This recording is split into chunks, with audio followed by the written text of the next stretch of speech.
ईश्वर केवल प्रेम के भूखे हैं। प्रेम के वशीभूत होकर वो भक्त के सामने आ ही जाते हैं। सच्ची साधना एवं प्रेम ही ईश्वर को पाने का एकमात्र साधन है। और जब ईश्वर प्राप्त होते हैं तो भक्त और भगवान में भेद भी समाप्त हो जाता है। तो दोस्तों, आज मैं आपको ऐसे कृष्ण भक्त की कथा सुनाऊंगी जिसे भगवान कृष्ण ने दर्शन देकर साथ में एक अविश्वसनीय और अद्भुत उपहार भी दिया।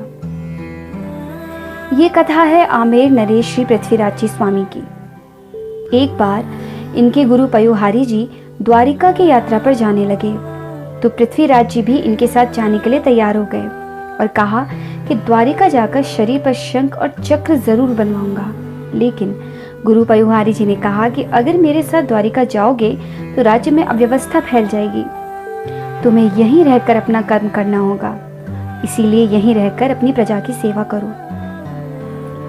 गुरु की बात मानकर श्री पृथ्वीराज जी आमेर में ही रह गए, पर उनका हृदय द्वारिकाधीश में ही रमा रहा। परंतु एक रात जब वे सोए हुए थे तो अचानक से उनके कक्ष में तेज प्रकाश फैल गया और उसके बाद जो उन्होंने देखा वो अकल्पनीय और अत्यंत अद्भुत था। भगवान कृष्ण स्वयं उनके सामने थे। राजा पृथ्वीराज जी की आंखों से प्रेम की अश्रुधारा अविरल बहने लगी। उनका हृदय गदगद हो उठा।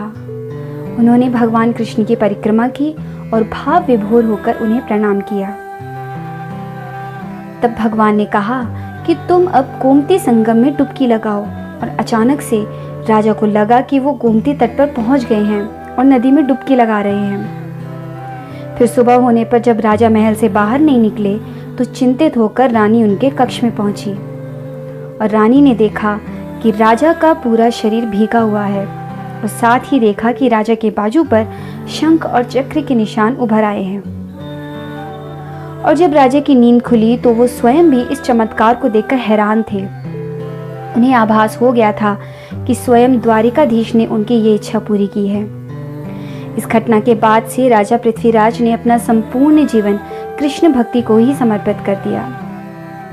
तो दोस्तों, ये कथा थी भक्त और भगवान के अद्भुत मिलन की।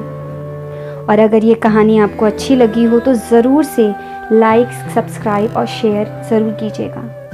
Thank you.